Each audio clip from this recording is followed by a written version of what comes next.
Unai in, Unai out for you? Can we do this on 3? 1, 2, 3. Unai.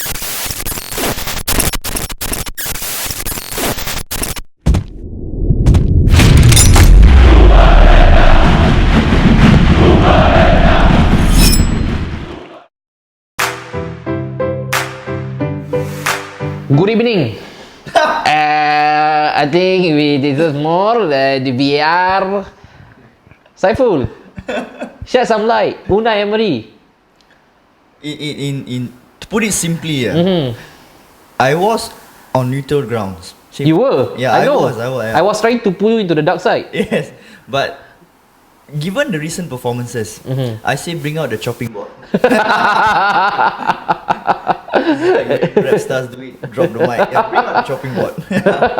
Darren, I know you from the Arsenal fan page. You are always a neutral guy. We've seen a lot of hostility in the page itself, where people are calling outright Unai out. I have that hashtag itself. I'm really not ashamed of it, because for the longest time, as you know, I've always been on the bandwagon of Unai should be out. And I feel personally, when Unai got the appointment, it was an underwhelming one. Unpopular opinion, I would have preferred Mikel Arteta for so many reasons. But that again will be a topic that we will actually unveil together. But on your end, Unai Emery, 15 months into his tenure, results has been out of the window, playing style has not been established, clueless as ever, greasy hair as ever, English has not been improving because he's been getting it from Peaky Blinders. Say your piece, man. Unai Emery, I'm so fucking fed up. Well, I have to give him some credit because last season was his first season and he bring us into the Europa League final. It's fair for him because last season he doesn't have all the wingers that he want. Correct. But he experienced different formation. I'm very happy to see this because we all know that last time we were in under Wilgers.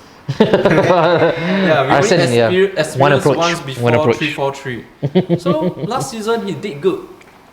Even in the halftime substitution, he also spots on. Yeah. But what happened this season? What happened? That's the question for you. We're still seeing the 4-2-3-1 when we are conceding goal over and over again. Correct. And all the substitution is wrong over and over again. Yeah, you're damn right about it. Yes, correct. So you have the player that you want this season, but we can't get the result that we want. I think the next few games we will see where he end up. Maybe like you say in the chopping pot. If you, bro, we've seen more lows than highs with Unai. I think we all can again agree. We've always wanted a pragmatic approach to our game because that was something that was severely lacking from the Wenger's era. Now that we have it, it's a bit too much. Are we being flip-flop here as a fan? Or as a fan base? Flip-flop, yeah.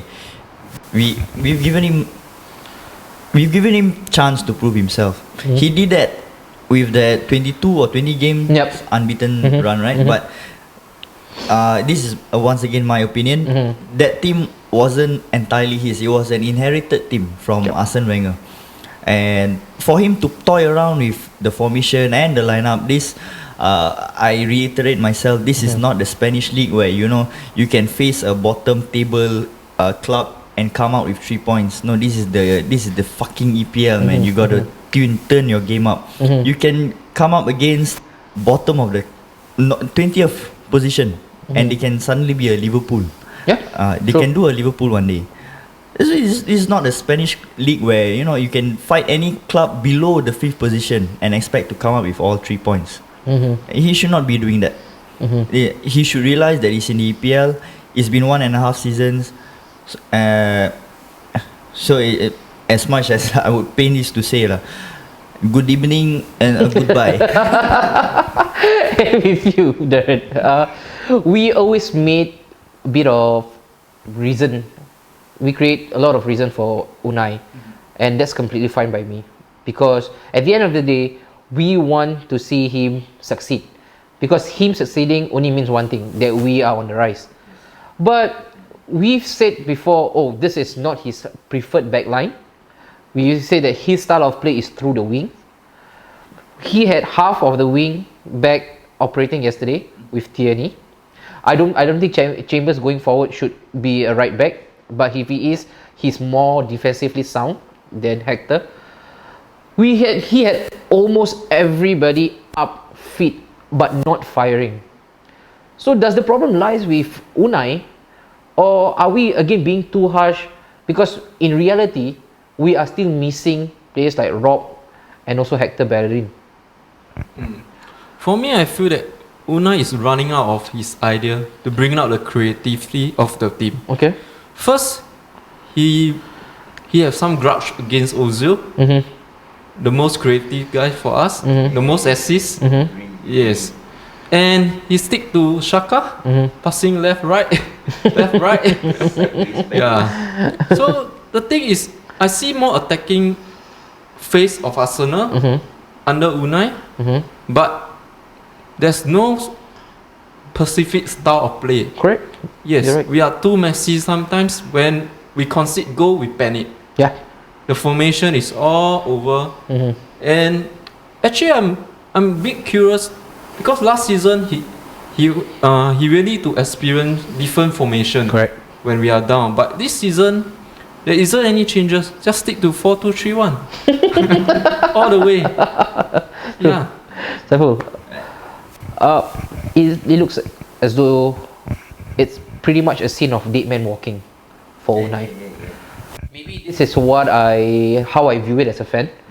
I'm very, very sure his close relationship with Raul Sanini and also Edu and everybody who is Latino speaking would save him this time.